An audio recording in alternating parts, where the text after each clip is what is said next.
Praise God. Good afternoon, everyone. Can we shout, "Thank you, Lord. Thank you, Lord." We really thank the Lord. We are alive. We thank the Lord. We are here. We could be somewhere else. We are here. The Lord brought us here. Thank you, Lord. It's so hot outside, but here, it's just perfect. Thank you, Lord. Psalm 106, verses 1 and 2 says, "Praise the Lord. Give thanks to the Lord, for He is good. His faithful love endures forever. Who can list the glorious miracles of the Lord? Who can ever praise Him enough?" Can we praise God enough? We can't. Because God is just an awesome God. And what we can do is just praise the Lord with all we have, with all we are. And that is acceptable to the Lord if we worship Him, if we praise Him with all of our hearts. So may I request everyone to stand and, give the Lord not just our best, but give the Lord our all. Because who can ever praise Him enough?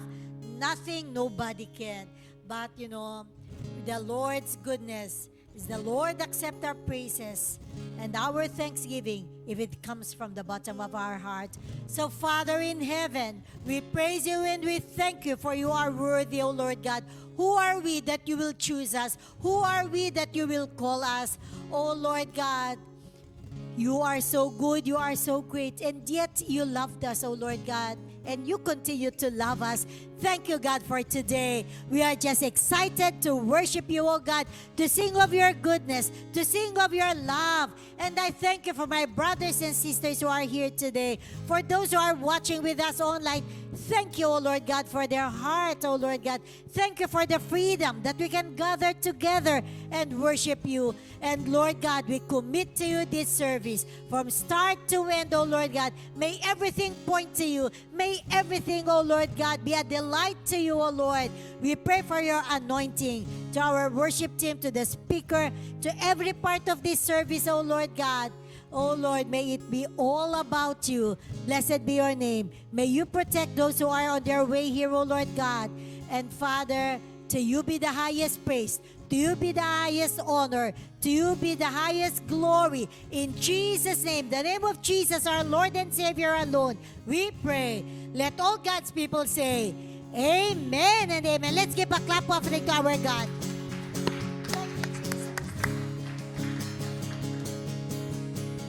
Amen. Hallelujah. It is a good thing to praise the Lord. Amen. Amen. Hallelujah. And it is a wonderful thing to praise and glorify God with His people who are excited to praise the Lord. Amen. Hallelujah. Let us worship God together. Hallelujah. Thank You, Lord.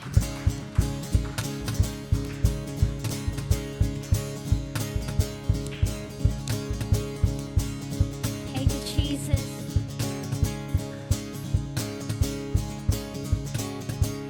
Great is the Lord God Almighty. Great is the Lord on high. The train of His robe fills the temple, and we cry out, highest praise.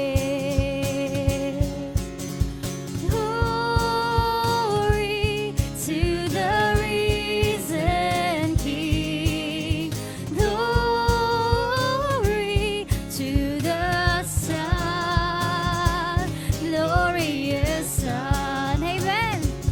Lift up your heads, open the doors, let the King of glory come in and forever be our God. Lift up your heads, open the doors, let the King of glory come in and forever be our God. Amen. You're forever our God, oh Lord. We praise You.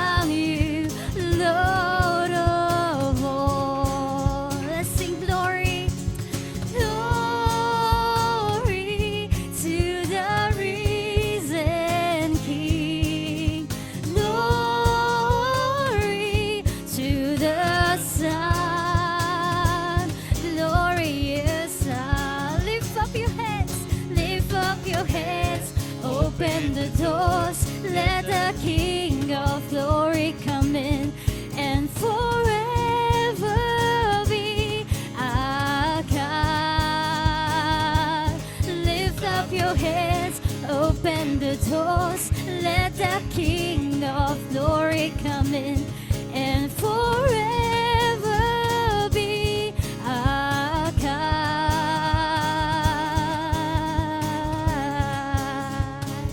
Yes, so God, you are holy, O Lord.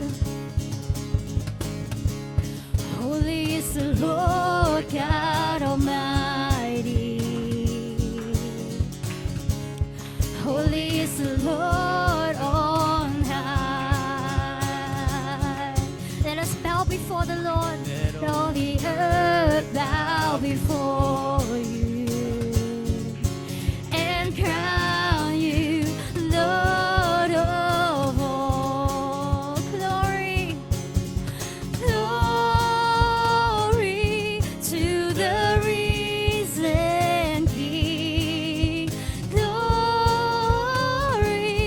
to the Son,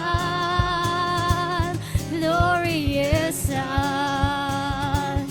Lift up your heads, open the doors, let the King of glory come in and forever be our God. Lift up your heads, open the doors, let the King of glory come in and forever be our God.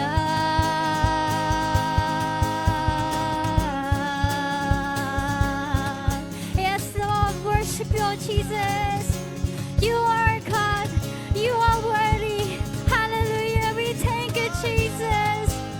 And so we worship you, Lord. Hallelujah. You deserve all praise, oh Lord Jesus. Hallelujah. Glory to your name. Hallelujah. Jesus. Glory to the risen King. Glory to the Son, glorious Son. Glory, glory to the risen King. Glory to the Son,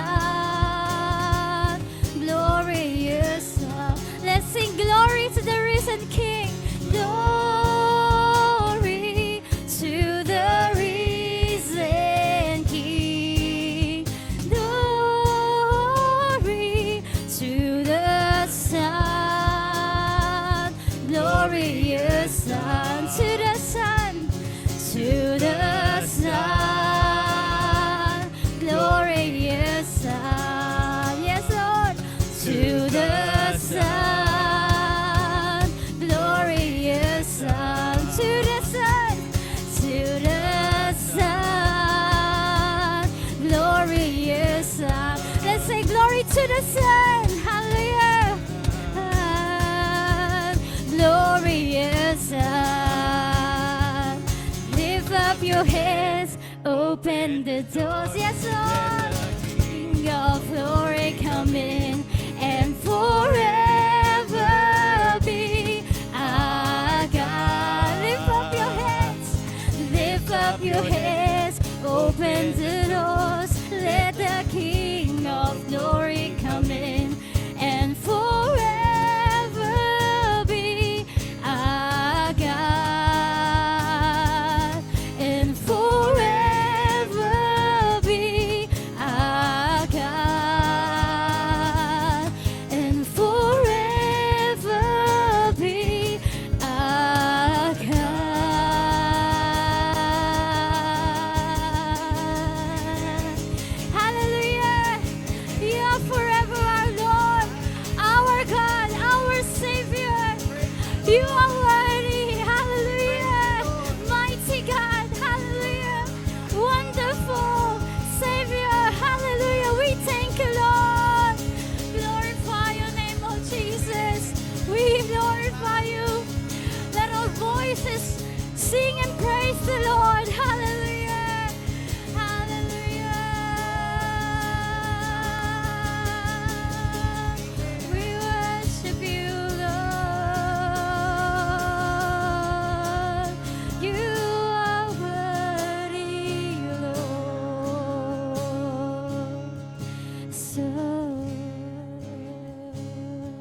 We praise and glorify your name, O God.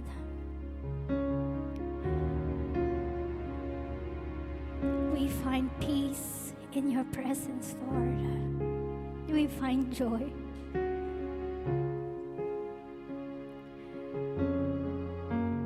May all our voices glorify your name, O God, this afternoon. Hallelujah.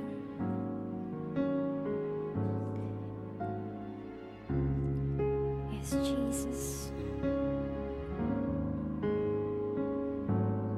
I love you, Lord,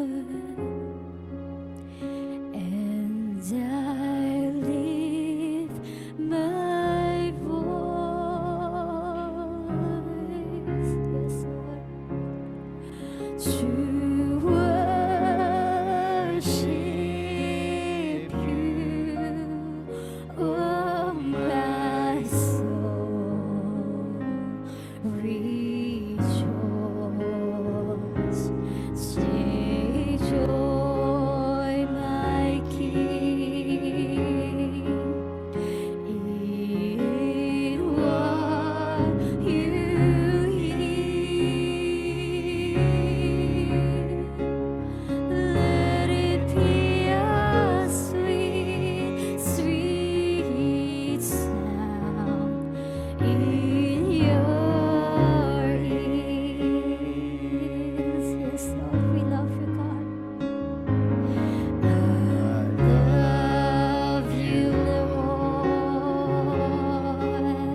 always sing of your goodness, O Lord, in our lives.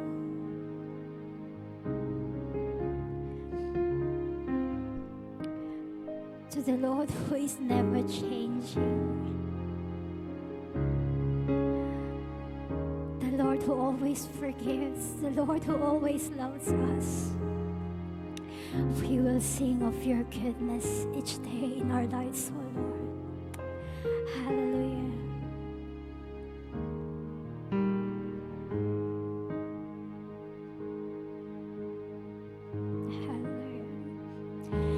Love you, Lord.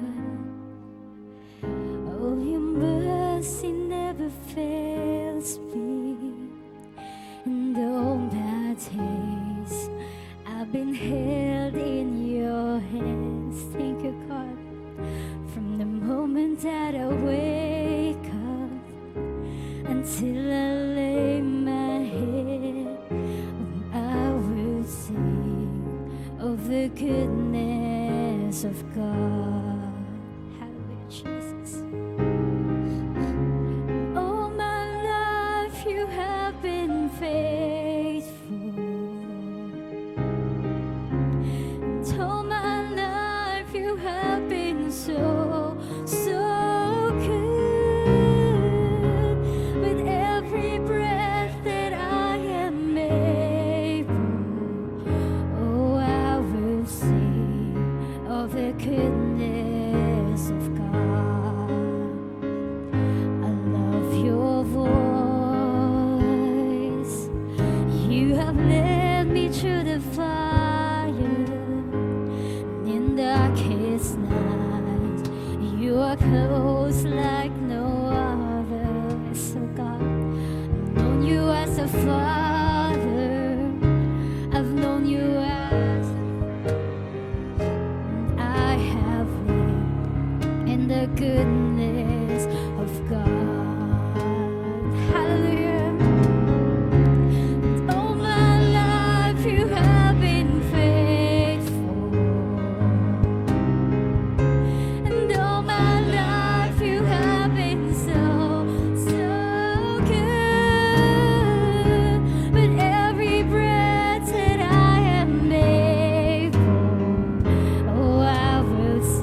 the goodness of God.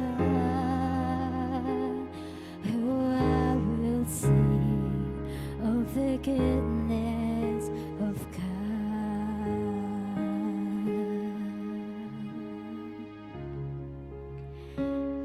Hallelujah, Jesus.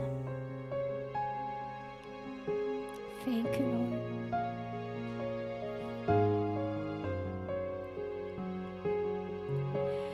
Day and night and day, let incense arise. Day and night and day, let incense arise. Day and night and day, let incense arise. Day and night and day, let incense arise. You are worthy of it all. You are worthy of it all. For from you are all things, and to you are all things. You deserve the glory. You are worthy of it all. You are worthy of it all. For from you are all things, and to you are all things. You deserve the glory.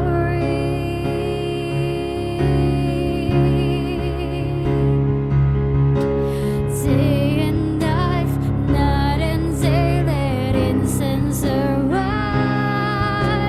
Day and night and day, let incense arise. Day and night and day, let incense arise. Day and night and day, let incense arise. Day and night and day, let incense arise. Day and night and day, let incense arise.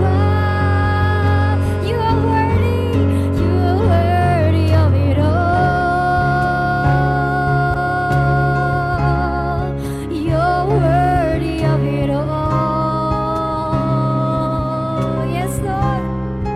For from you are all things, and to you are all things. You deserve the glory, oh God. Hallelujah. Let's praise the Lord. You're worthy of it all. You're worthy of it all. For from you are all things, and to you are all things. You deserve the glory. Yes, Lord. Day and night and day, let incense arise. Day and night and day, let incense arise. Day and night and day, let incense arise. Day and night and day, let incense arise. You're worthy of it all. Let's sing to the Lord. You're worthy of it all. Hallelujah. For from you are all things, and to you are all things. You deserve the glory.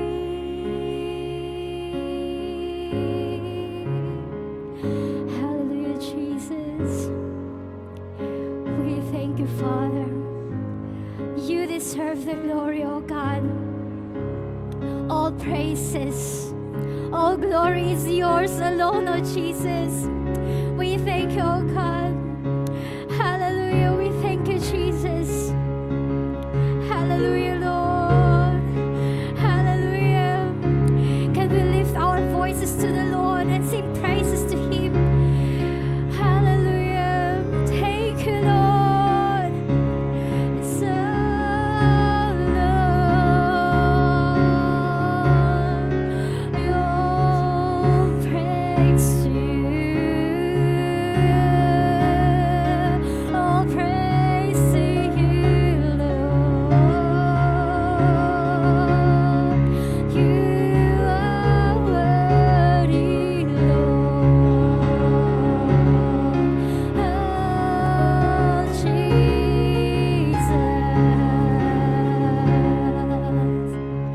Hallelujah, Jesus. Thank you, Father. Thank you, Jesus. Hallelujah. Truly, Lord, we are satisfied in your presence. We are complete, oh God, because of you, because of your presence, oh God. Thank you, Lord. Thank you for we know that you are in the midst of us. Hallelujah. Can we give our God the best clap offering that we can offer Him this afternoon? Hallelujah. Thank you, Jesus. Thank you, Lord.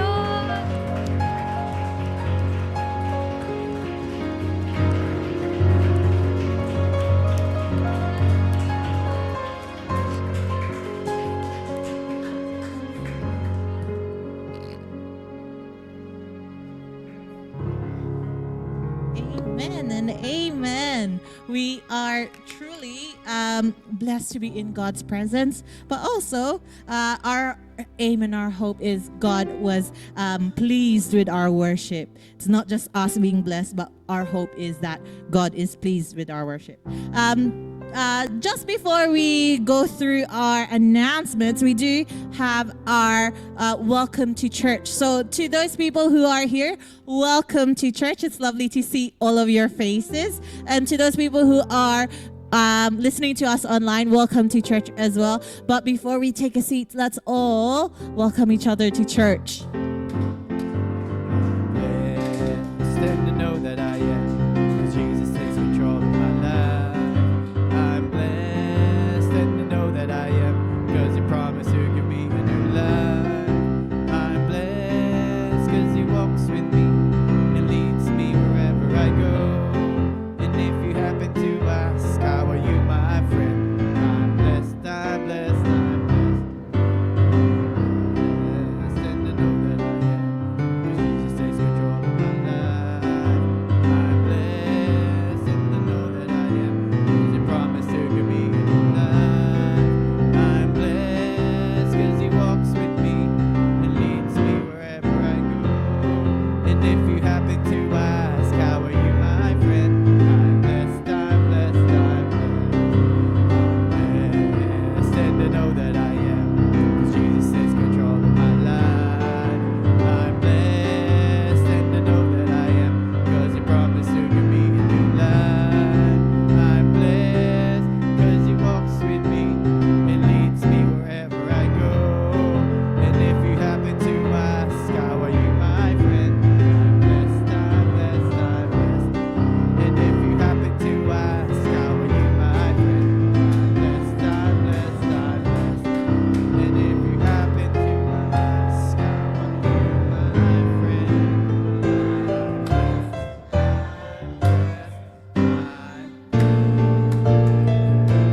Amen. Amen.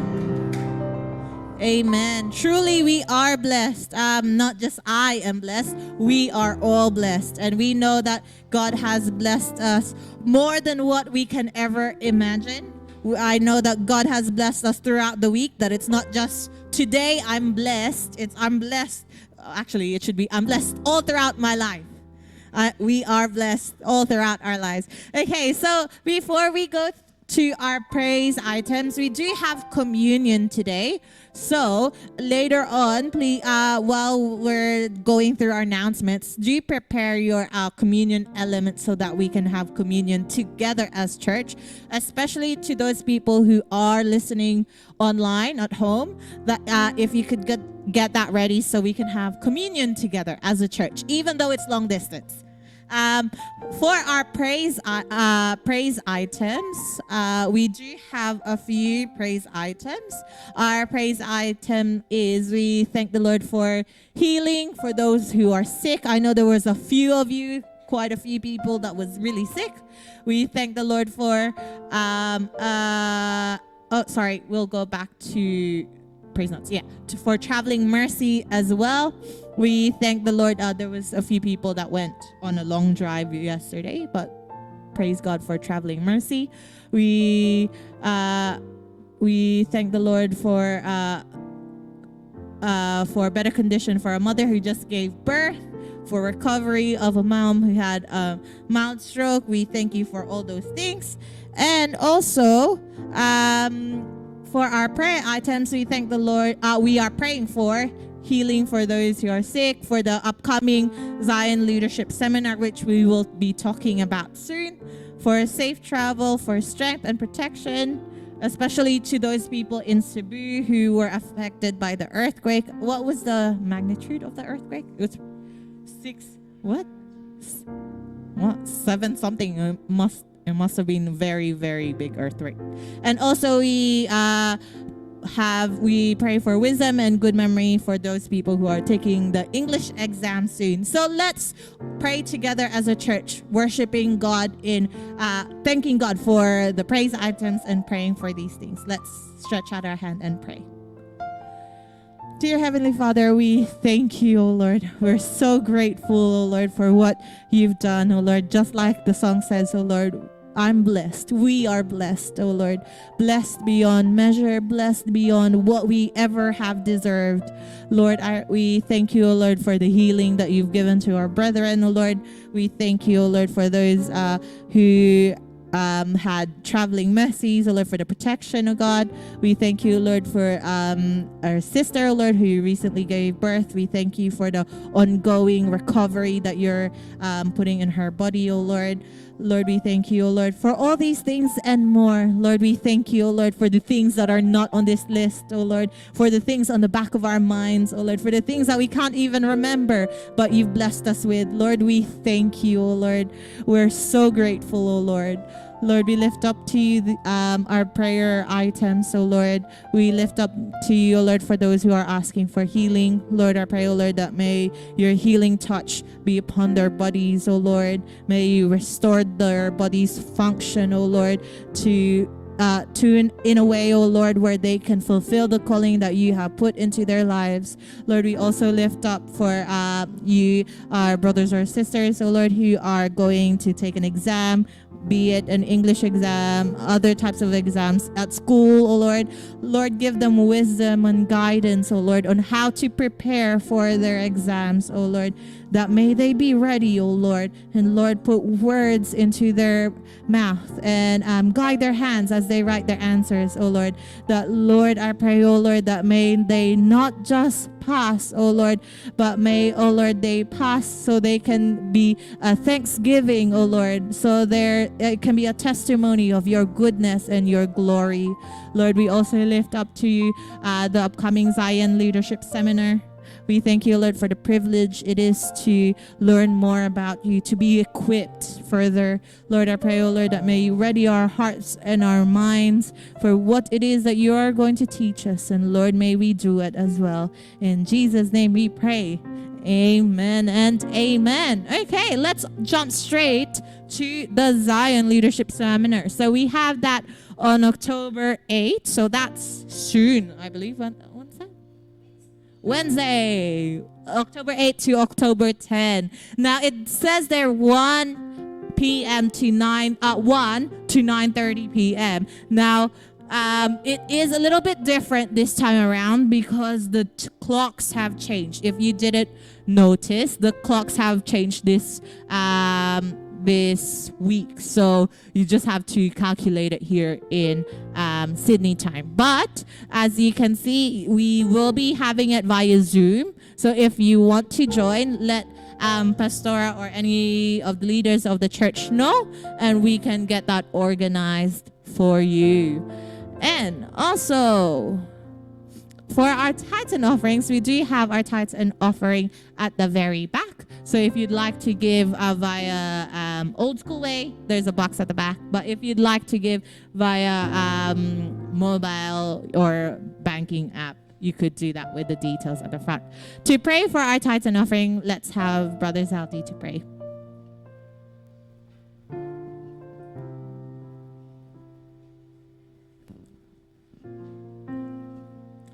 Okay. Shall we pray for our tithes and offering? Father, in the name of Jesus, we come to you, Lord Jesus. We thank you, Lord God, for our worship. We worship, Lord. And I pray, oh Lord God, when we bring our tithes and offering into your storehouse, oh Lord God, I pray, oh Lord God, that help those leaders, oh God, to put this in your kingdom, oh Lord God. And I pray, oh Lord God, that help them to use this wisely, oh Lord God. We thank you for everything that you're giving in our lives, oh God, our strength, oh Lord God, so that we can bring our tithes unto your storehouse, oh God. We thank you for this day, oh Lord God, not because you always love us. And thank you, Lord God, for your grace. And God, we return to you everything, oh God. In Jesus' name we pray.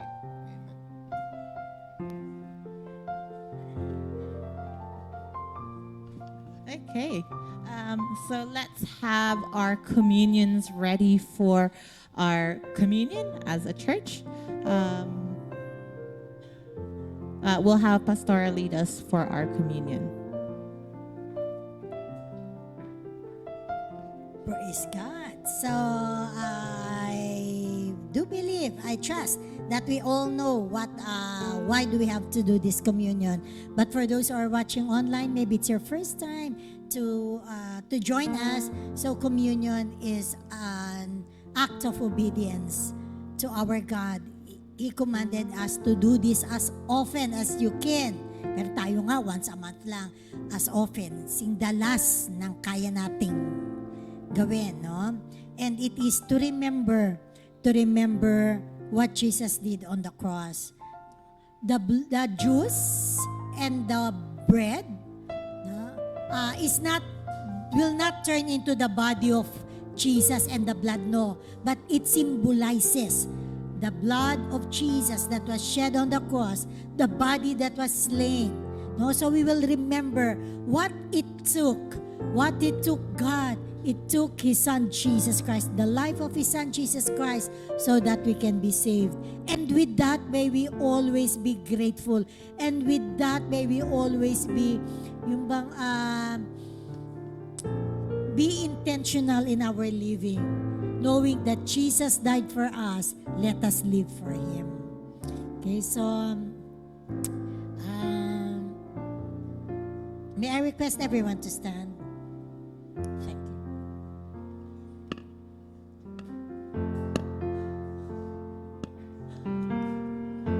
Let us sing this song.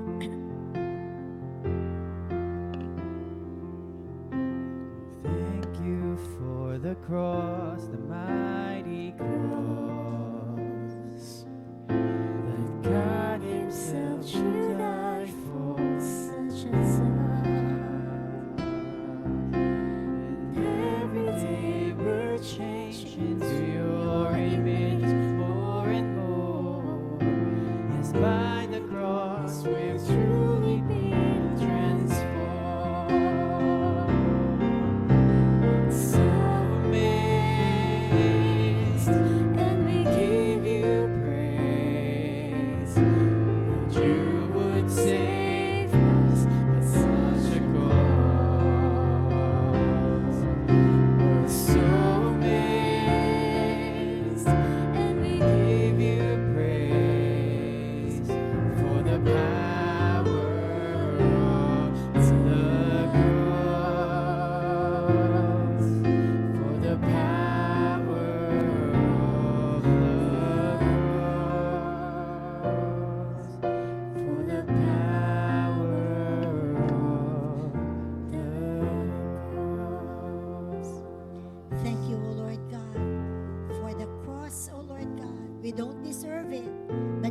it freely, O Lord God.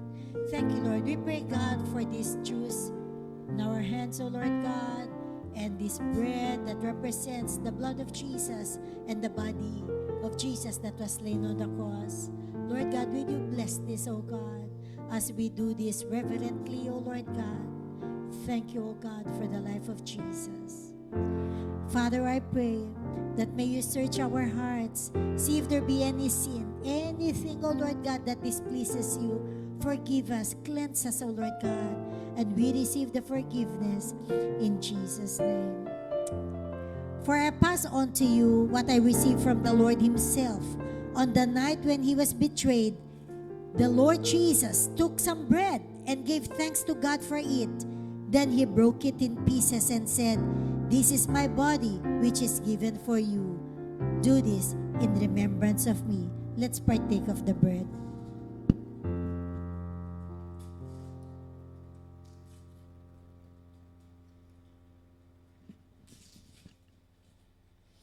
In the same manner, he took the cup of wine after supper, saying, "This cup is the new covenant between God and his people, an agreement confirmed with my blood.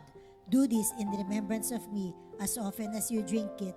For every time you eat this bread and drink this cup, you are announcing the Lord's death till he comes again." Let's partake together the juice.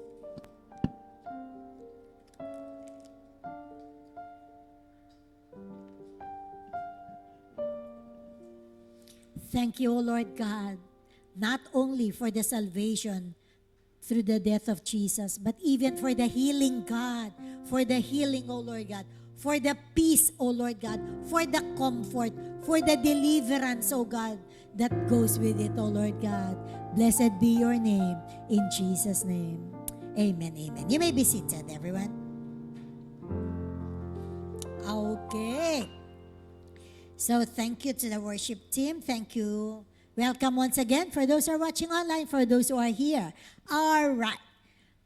You know what, brothers and sisters, in March this year, okay, me and my husband were away for a little over 2 weeks to travel. Where did we go? We went to different places, okay? One of the places we visited is the Charan! Asa na? Wala. Tagal naman. Excited pa naman ako. Charan! Wala pa din. Ayan. Yan. Alam niyo yan. So that's the Leaning Tower of Pisa. Yan. That's in Italy. Okay. Did you know? Saan ko? Yan. Sige. Lakas sa asawa ko, tinutulungan niya. But did you know that the Leaning Tower of Pisa was closed for almost 12 years because they fixed it? There was a point in time that they fixed it. In 1990, who was born 1990 here? Anyone? Marami. 1990. So nung time na iniiri kayo nung nanay nyo, the tower was severely tilted, that it was close to falling over, with experts warning it could collapse between 2030 and 2040. Totally collapse. So maybe in 5 years' time, it's possible that it will be, if they will not do anything about it, possible in 5 years' time, wala na yan. So wala nang leaning power of Pisa. So the tower began to lean during construction pa lang in the 12th century. What was the problem? Bad design? Poor workmanship? An inferior grade of marble? No. The problem was what was underneath, under.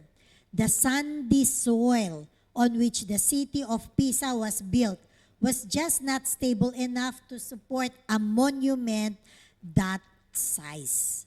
The tower had no firm foundation. The tilt worsened over time. Even after attempts to correct it during construction and later efforts like adding mortar to the base, in 1990, the Italian government assembled an international commission of engineers and experts led by Professor John Burland to find a solution. So it was the engineer, Professor John Burland. Ayan. He spearheaded yung to stabilization of the Tower of Pisa. So, what did they do? The core solution was under excavation, a technique where small amounts of soil were carefully drilled and removed from the north side of the foundation. So they also did steel cables to secure the tower and provide temporary support, while lead ingots were added to the north side to provide a counterweight. So the removal of soil, so nag-excavate, slowly allowed the tower to settle into a more stable position, reducing the dangerous tilt. The stabilization project concluded in 2001. And who was born 2001? Anyone here? 2001 born? Wala na. And the tower was reopened to the public with engineers confident it would remain safe at its preserved 3.97-degree lean for at least 300 more years. You know what? How much the project cost? It cost them, some say 25 million US dollars, yung bang stabilize, and some say it is 30 million euros. Na expensive, but it's worth it. Now, there's so many people there all the time. So why am I sharing this to you? No, not for you to go to Italy to have a look, but if you want to, why not? Diba? Why not? It's beautiful. I use this illustration because our passage for today is in Matthew 7:24 to 28. And it tells about the importance of foundation. Maybe you have heard about these verses before. No? I've entitled my message, The Wise and the Foolish Builder. So let us go to the text and read it together. And after that, let's pray for God to guide us. The Wise and the Foolish Builder. Matthew 7:24 to 28. Okay, I'll read the even numbers and you read the odd numbers. Okay? So I'll read verse 24. Therefore, whoever hears these sayings of mine and does them, I will liken him to a wise man who built his house on the rock. 25. The winds blew.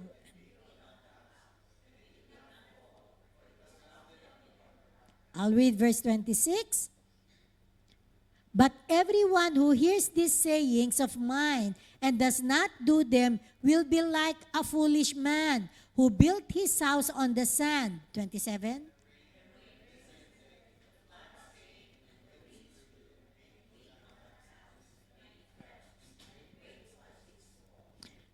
And last, verse 28. And so it was when Jesus has ended these sayings that the people were astonished at his teaching. Okay. So let's go back to the first verses, 24. Yeah, this. Okay.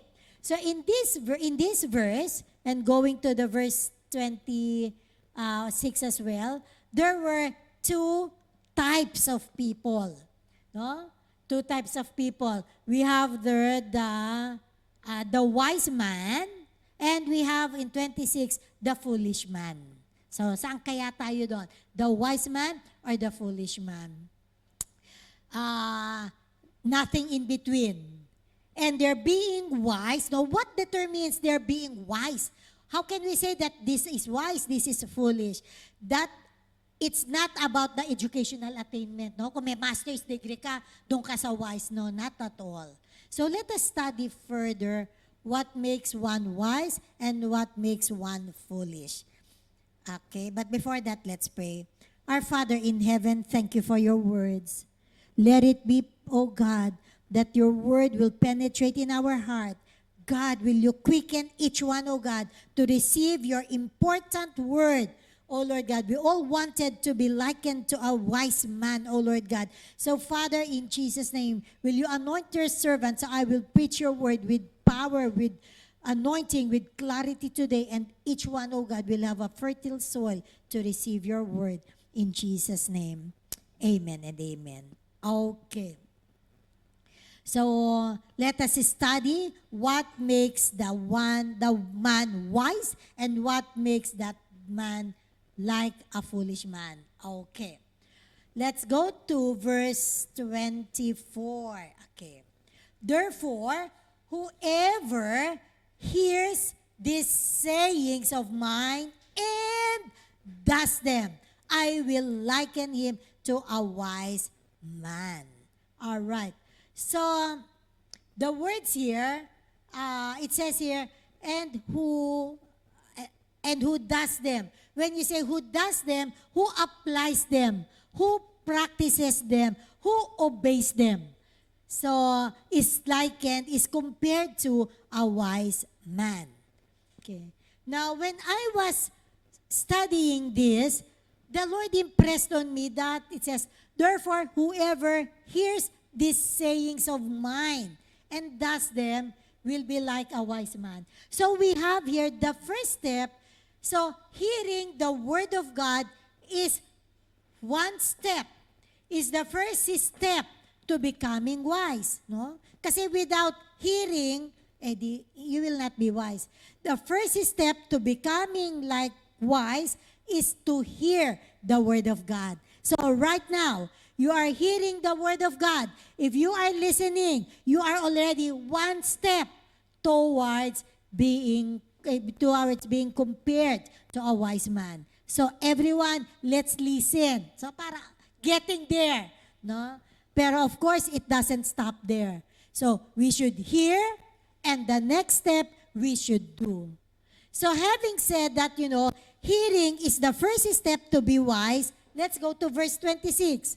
Everyone who hears the word of God but do not do them will be like a foolish man. Having said that, hearing the word of God can also be the first step to become foolish. No? True enough, isn't it? So, to hear, first step to become wise, but to hear can also be the first step to become foolish. Kasi sabi if you hear and you don't do it, you are a fool. No? So those who are watching online, those who are here, I encourage you, you hear. Kasi we are on that first step. Question is, are we first step towards being wise or first step towards being foolish? So by saying that, sabi natin, wag na lang pala, I will not anymore hear, I will not anymore listen. No? Or it can be read as well. No? It's not just listening, it's even reading. Kasi yung pala, one step towards being foolish, one step towards being wise. Huwag na lang kayang makinig. Okay, let's listen to Matthew 13. Let's read Matthew 13, 11 to 22. No? If yung reasoning mo, I might as well listen.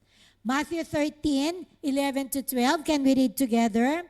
Matthew 13, 11 and 12. We don't have it. Okay, let me read. It says here, he replied, talking about Jesus, you are permitted to understand the secrets of the kingdom of heaven, but others are not. To those who listen to my teaching, more understanding will be given, and they will have an abundance of knowledge. But for those who are not listening, even what little understanding they have will be taken away from them. So sabi mo, huwag na lang kung makinig. The Word of God says, no, for those who are not listening, if you will not listen at all, no, even the little that you have, kung ano yung naitanim na, they will be taken away from you. So to not listen or read God's Word is even more not beneficial. Sabi nga, because whatever is in there already, the little that is in there will even be gone. But if we continue to keep on reading and hearing the Word of God, the more we grow, the more we remember, the more we understand, no? Pansinin nyo, no? When we stop listening or reading the Word of God, you'll just be surprised na parang the more that we forget things, isn't it? Parang I heard that before, but can't remember anymore because we stopped reading. That's what the Word of God says. The moment you refuse to listen, konti na nga lang yan, it will be gone. But it's the opposite. The more we listen, the more we hear, okay, the more we will grow, the more we will mature. Question. How many times do we eat physically? How many times do we take our meal? Anyone who does it twice a day? 3 times a day? 4 times a day? 5 times a day? I don't know. I think the minimum here is 2 times a day. Or, I don't know if there's someone here who eats only once a day. Anyone? Once a day? Wala. Who eats here 5 times a day? Dami. Anyway, no, you know what? Yung food, that is our physical food. But the Word of God, this is our spiritual food. So if we want to be strong spiritually, if you want to grow spiritually, we should read more often the Word of God. In the same manner that we need food to grow, to be strong physically, in the Spirit, we need the Word of God to grow. Okay. So, going back to our verse, okay? Going back to our verse. Let's see. They both, no? 24, 25. Here, they both heard the Word of God.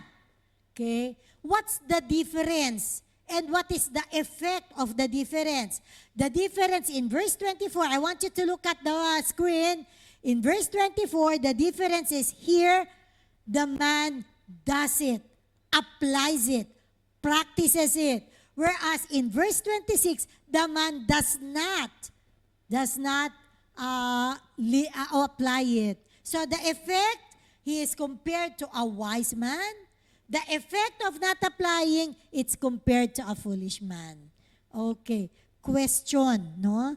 Bakit kaya? How come the verse 26 did not apply it, no? He heard, but he did not apply it. One, maybe he did not understand it. No, bakit he did not understand? Posible, pasok sa isang tenga, labas sa kabila. So, wala lang. No? Or what else? Baka inaantok. Ba? Kaya inaantok dahil na-miss niya. Or it's possible, baka natutulog. Kaya talagang totaling hindi. Or baka naman, the seatmate is talking to you. Okay? That's why you did not understand it. That's why you were not able to apply it. No? Pasok sa isang tenga, labas sa kabila. Okay. So, but if that is the case, then we are like building a house on the sand. Who will build a house on the sand, di ba? Anyone who is in the right mind will not build on the sand. Ano yan, no? Bahay-bahayan. No. But if you are to build, we make sure that we build on strong foundation. And ito nga, this is the illustration of our God. Okay. Brothers and sisters, the house here refers to you, no? Who builds this house on the rock? The house is you. The house is your character. The house is us. Okay? And the foundation represents the solid rock. The rock foundation represents the solid foundation wherein the solid ground of Jesus' teaching which are followed, which are put into practice. Whereas the sound foundation, the second one, represents a foundation of hearing Jesus' words without obeying them. Or a life built on the shifting sands of the world's ways, okay, rather than God's. Diba? Last time we spoke about yung cistern, that is the cistern, that the broken cistern, meaning things that cannot satisfy you. No? So, one thing is certain here, no, brothers and sisters, that both houses were tested. Both houses were tested. Let's go to verse 25 and 27. Verse 25 and 27. Let's see. Everything is exactly the same. Exactly the same, except for the last verse. Let's see. And the rain descended. Look at the other one. And the rain descended. And the floods came. And the floods came. And the winds blew. And the winds blew. And beat on that house. No? And beat on that house. So almost everything is the same. What's the difference? Here, 25, it did not fall, for it was founded on the rock. This is the one who hears and who obeys. Whereas here, and great was the fall. Because as we know, that was founded on the sand. And it is called, the person is compared to a foolish man. So, okay, apply natin sa life natin, no? No? These things, no, up to this one, they represent the challenges. They represent the trials that come our way. So we cannot say na, ito kasi the one that was built on the rock, maybe the trials is not that much. No, yung konting problem, not that much. Whereas, maybe the reason why that man who built on the sand, maybe it's really parang signal number 4, maybe earthquake intensity 7. That's why it fell. No, brothers and sisters, it's very clear in the Bible, they experienced the same thing. No? The rain descended, the floods came, the winds blew, exactly the same.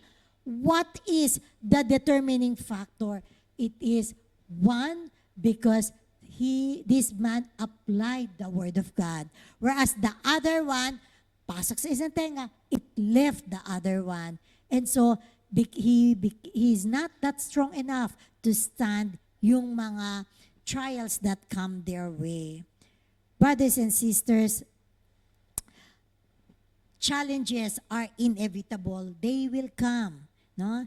In James chapter 1 verse 2. James chapter 1, 2. Can we read together? Consider it all joy, my brothers and sisters, when you encounter various trials. I want you to notice, it says here, consider it pure joy when you encounter. It doesn't say here, if you encounter. No. Kasi it's not a matter of, will you encounter it or not? No. It says here, you will definitely encounter trials. It's just a matter of when. It's just a matter of the timing. No? Trials will come whether we like it or not. No? It's just a matter of time. And let's go back to the two verses, verses 25 and 27, Abby. So, and the rain descended. What does the rain represent? You know, rain. Rain, if it is just enough rain, it's good, isn't it? Yung mga farmers, they are happy whenever it's raining. They are happy because they are expecting it. They need it. So rain in itself is not bad. It is good. But excessive rain, then that is destructive, di ba? That's when there's flooding, you know. Flooding is, of course, it's not good. Ask the Filipinos, di ba? Ano, Filipinos, okay ba yung flooding?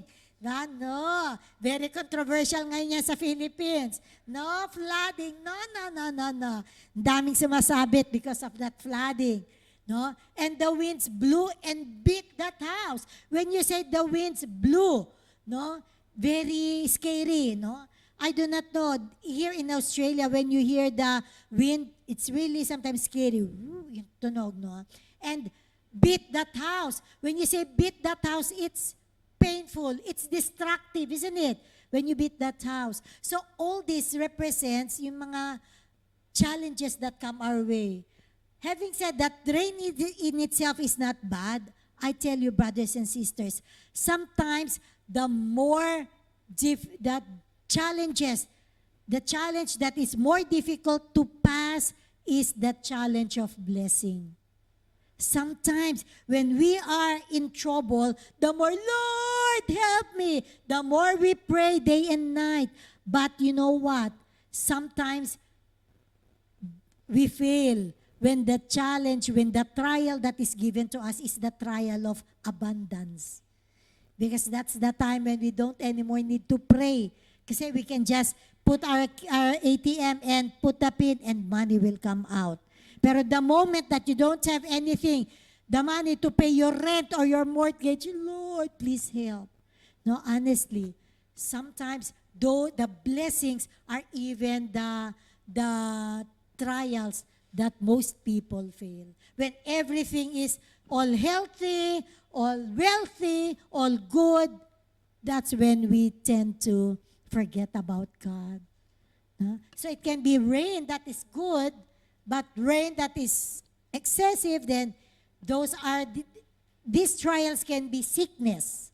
This can be poverty. This can be death or a death of a loved ones. Or this can be problems about relationship. No? This can be whatever trials or misunderstanding or no job or problem in the job, whatever it is. So, brothers and sisters, they will definitely come. It's just a matter of time. Having said that, the blessings sometimes are the trials that where we most of the time fail. Let's read Proverbs 38 and 9. Very beautiful verses. Proverbs 38 and 9. Can we read together? Proverbs 30 verses 8 and 9. First, help me never to tell a lie. Second, give me neither poverty nor riches. Give me just enough to satisfy my needs. For if I grow rich, I may deny you and say, who is the Lord? If I am too poor, I may steal and thus insult God's holy name. So at mo sabi, even if I am rich, no, Lord, do not make me too rich. Because, I may forget about you. And I say, who are you, Lord? I have everything I need. I don't need to depend on you. No. So brothers and sisters, even the seemingly good things, even the seemingly bad things, no, they are allowed by God to test us. They are allowed by God for us to know what is your foundation. What kind of foundation do you have? Okay. So, it's not the frequency, it's not the kind of trial that determines whether we will be strong. That it is not the frequency, the gravity, or whatever it is. It all depends on the foundation. It all depends whether we obey the word of God. That determines if we will be strong in our trials, in our temptation. Okay. My question, brothers and sisters, which foundation are you building? What foundation are you building? Are you building on the solid rock? And the person who builds on the solid rock is the one who hears and obeys. Or are you building on the sand, who hears but who does not obey? You know what? Some even blame the preacher. No? Kasi, brothers and sisters, unless and until we realize that God's word will not do us good until we practice them, we will not progress. But as I said, if you have heard, but if you have the heart to receive it and to obey it, to obey the word of God, I tell you, even if the preacher here is not that eloquent, even if the preacher speaks in broken English, no? Even if the preaching is something that you have heard before. No, I've heard that already. I've read that before. Even then, but if you have the heart to listen, and if before going to church, even before going to Bible study, your heart's desire is, Lord, what do you have for me? Lord, what will you teach me? So even if I speak here, no, mali-mali English ko, even then, the Lord will honor your heart. No? Even if you have heard the preaching on that topic 10 times, but if you had, Lord, you still have something to teach me. Even if the one speaking is parang a new Christian or younger than you, if you have that heart, Lord, please teach me. I want to know you. I want to learn. I want to obey you. I'm sure that the Lord will speak to you. Okay? Ang masama kasi yung preacher no? Blame pa sa preacher when the bottom line is your heart. Do you have the heart to obey? No? Napakasimple. Especially the word that is preached today. Brothers and sisters, are you listening? Are you listening to the word of God today? Let's not stop with listening. Let's aim to apply. Let's aim to apply. Okay. So, as I said, first and foremost, let's go to our verse. First and foremost, it's important that we listen.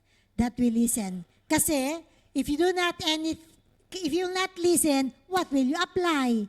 Diba? If you will not read, what will you obey? So the first step is listening. Okay? I understand sometimes we feel sleepy. I understand, no? Especially, no, if we are tired, if we lack sleep. I understand that. Sometimes I feel sleepy as well. But I tell you, brothers and sisters, preparation for Sunday is not the Sunday morning. Preparation for the Sunday service is the day before. The day before. If you will use that Saturday naman to watch movie until late night, no, to play games until even in the morning. If you will use that Saturday to talk mga wento-wento, wala namang wenta-wenta, no? If you will use that that Saturday, obviously, definitely, sa Sunday, we are sleepy, no? We are sleepy. And we will be falling asleep.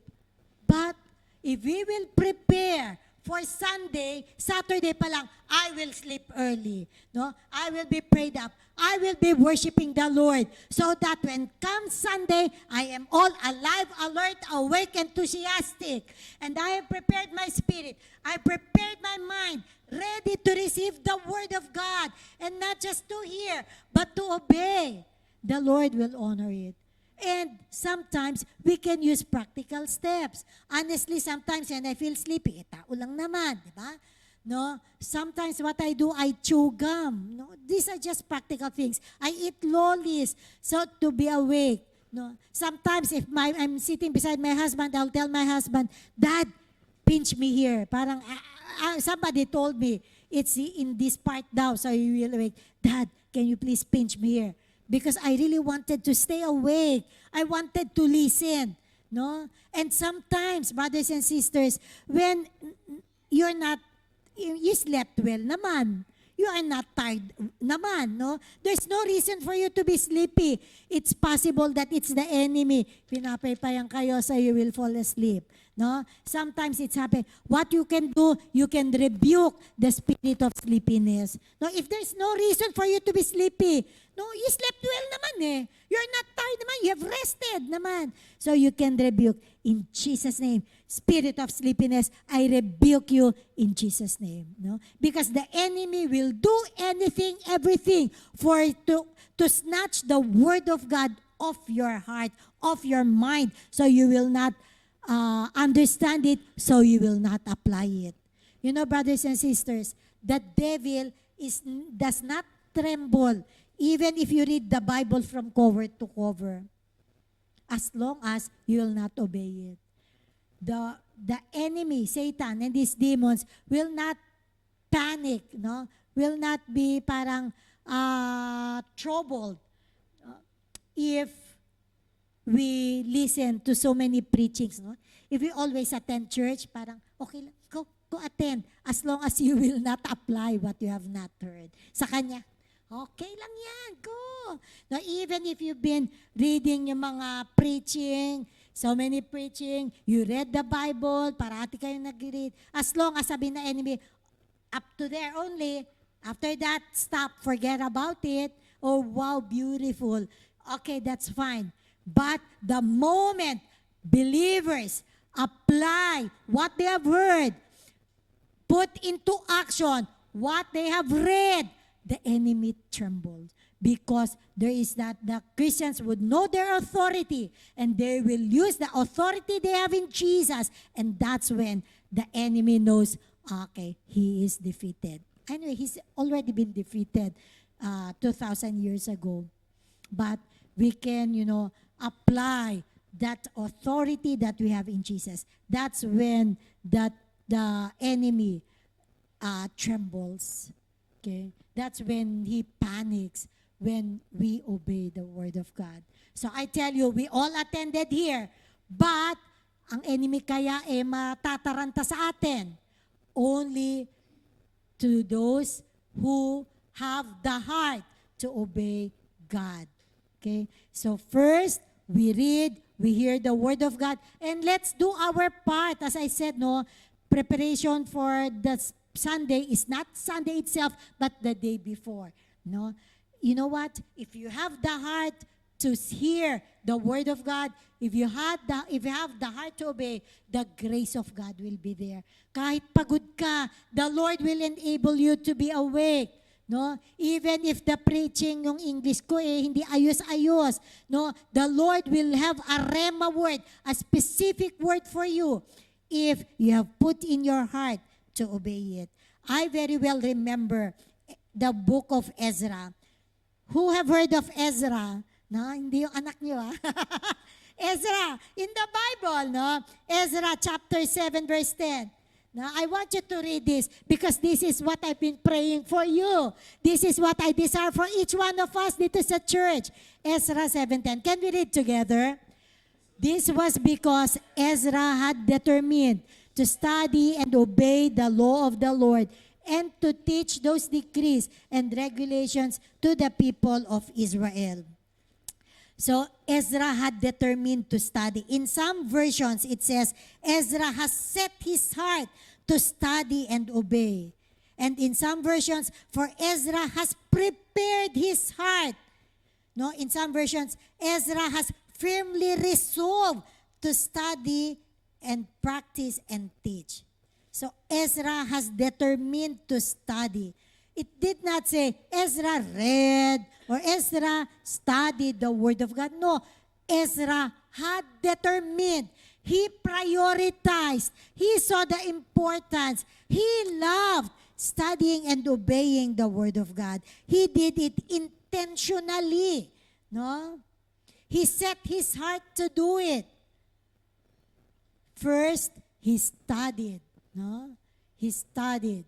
So, but without reading, without listening, how can you study the Word of God? After studying, he obeyed the law of the Lord or the Bible, the Word of God. So, it looks like the wise man, isn't it? He heard, he studied, he read, and he obeyed. And that is likened to a wise man who built his house on the rock with a solid foundation. And he did not stop there. He taught the decrees. It's my prayer, brothers and sisters, that each one of us, after hearing, we apply and then we teach. And then we teach. You don't have to be a pastor to teach it. It's all for us. May we have that heart to teach. Okay. So it is not good that we just have the intake of the word.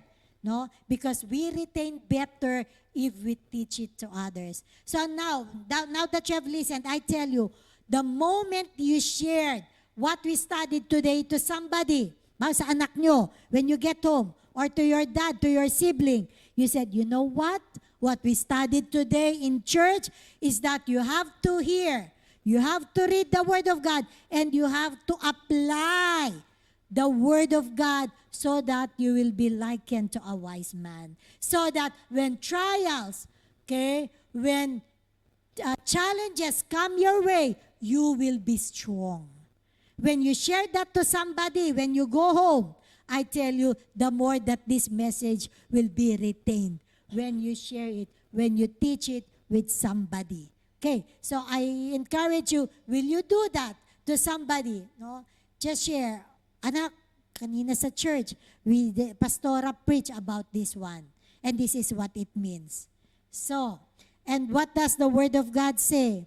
If we hear and obey God's Word in Luke 11:28.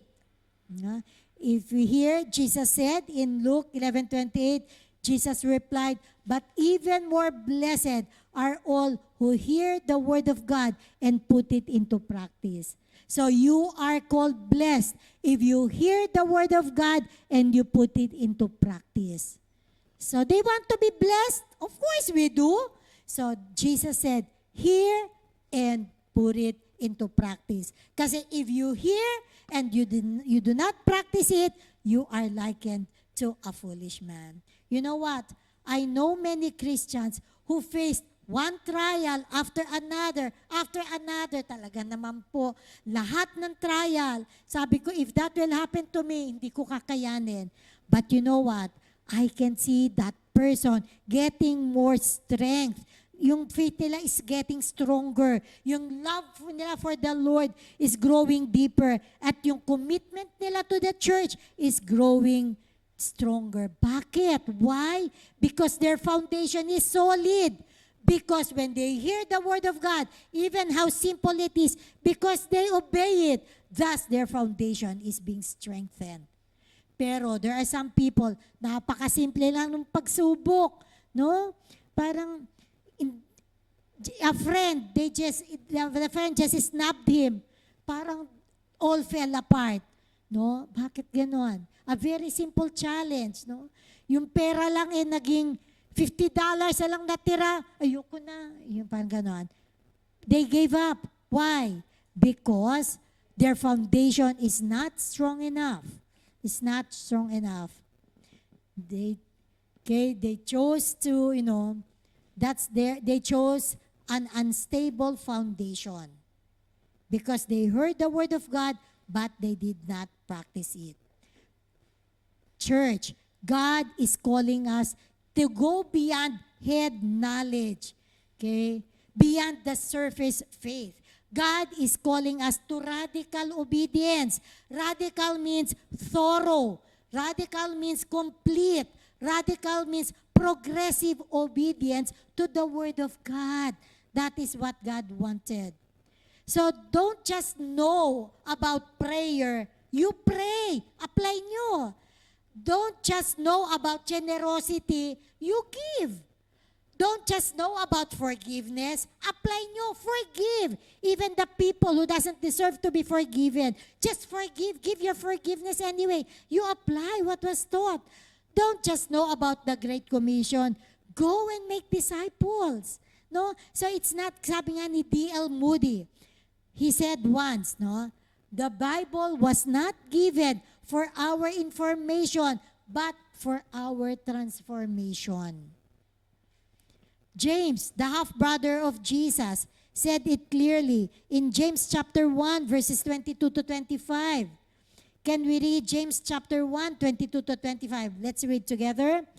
But be doers of the word, and not hearers only, deceiving yourselves. For if anyone is a hearer of the word and not a doer, he is like a man observing his natural face in a mirror. For he observes himself, goes away, and immediately forgets what kind of man he was. Verse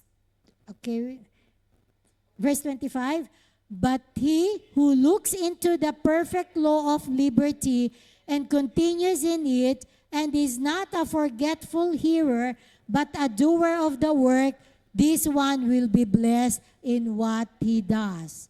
So, if you hear and do, you will be blessed in whatever you do. Let's go to the verse 22 again, Abby.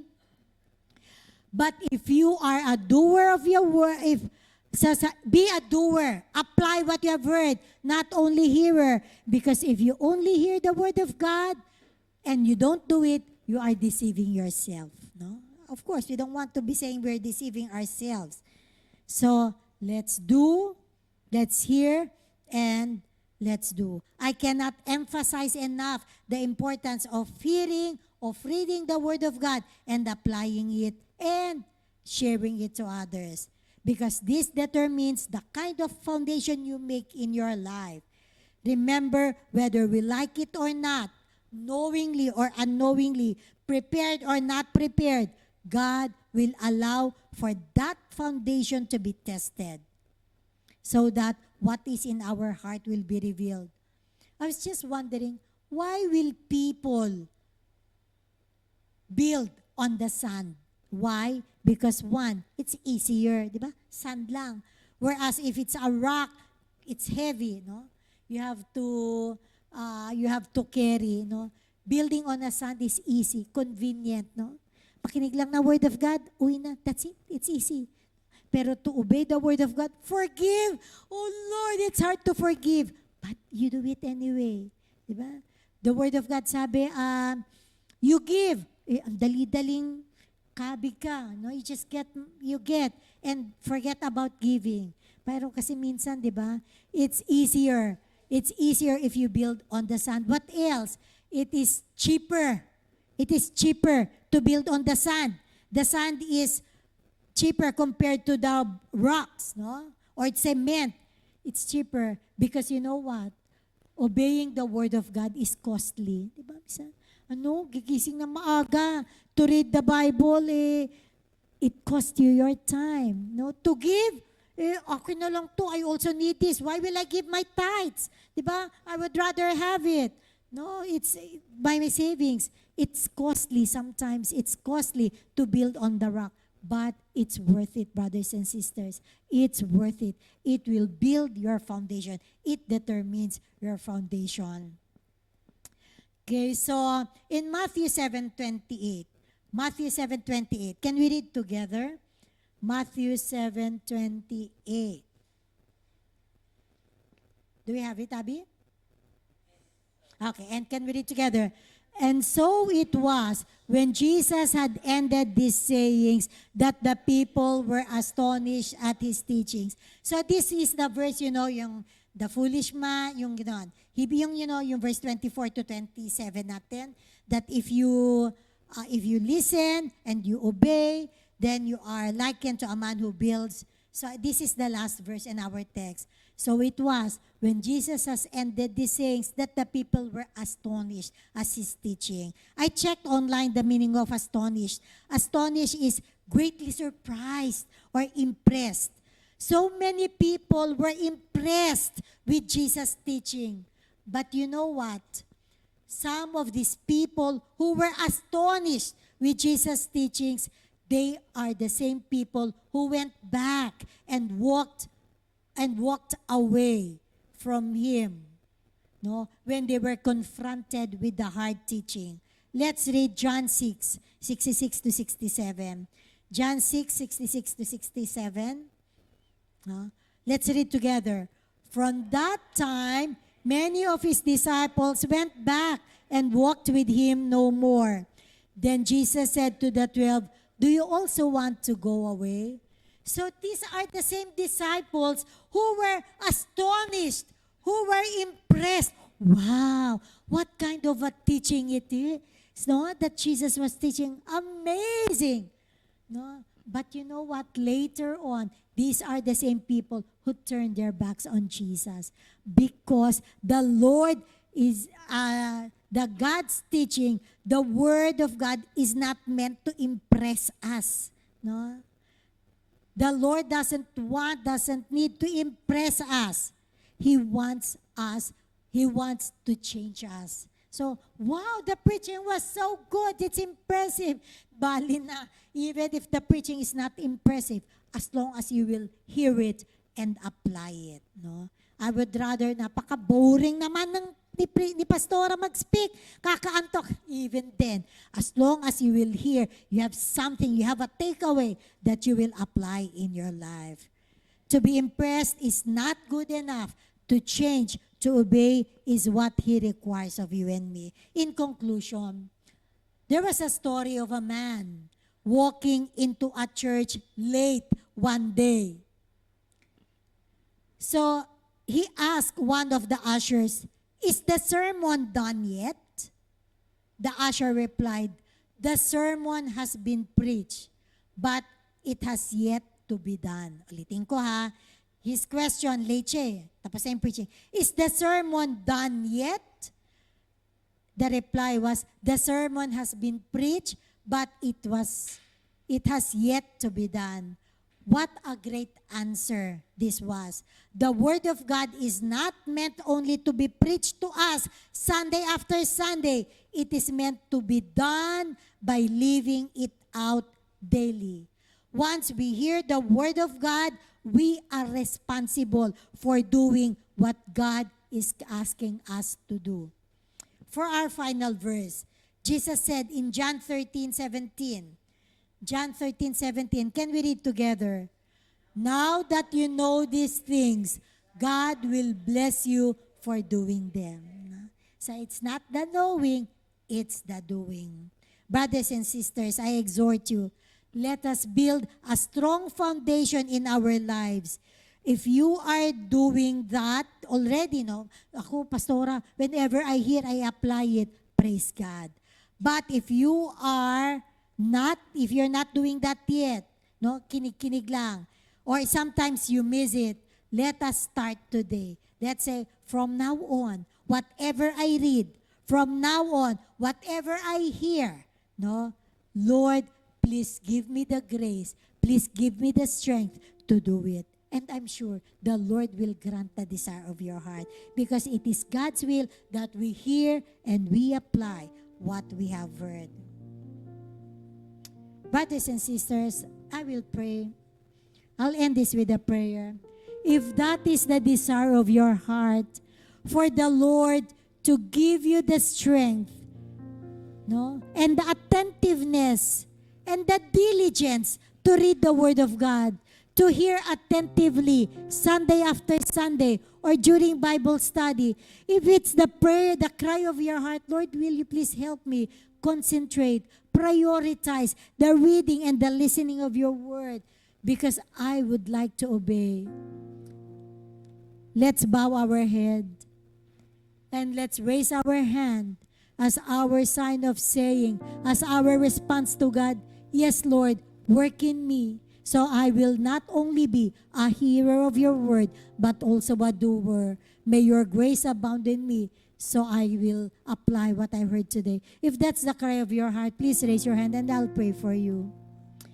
Father in heaven, you see hands raised, oh God, saying, "Lord, I just don't want to stop in hearing the word of God, oh Lord, but Lord, let your grace abound in the heart of my brother, my sister, oh God, that we will have the diligence, that we will be intentional, that we will set our heart to read your word, and not only read your word, to apply them, oh God. May you open opportunity, oh God, for us to apply your words. May you remind us, oh God, of what we have read, of what we have heard, oh Lord God, and give us the strength, oh God, the grace to apply it, oh God, and to even share it to others. And may your name be glorified, that at the end of the day, it's not that we are good, it's not that we are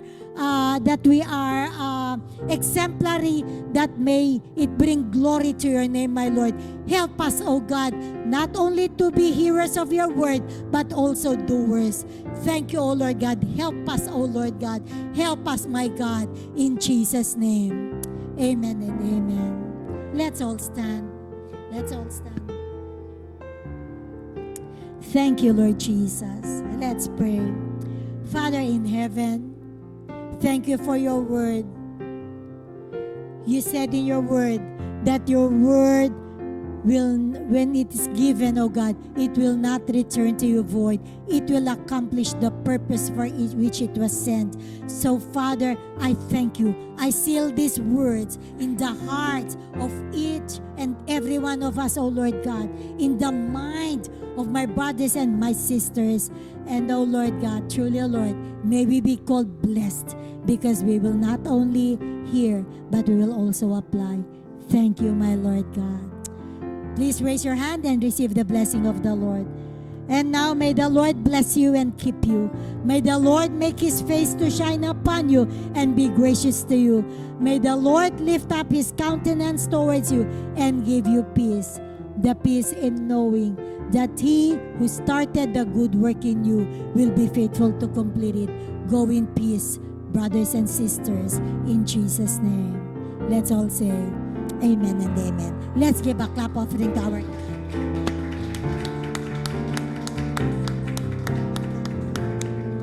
So thank you everyone for joining us. So yes, let me know again about the leadership training. Let's have a fruitful October, everyone. Let's have a fruitful week ahead. And thank you for joining. Be blessed. I love you, church. Let's give God all the glory, for he alone is worthy. God bless you.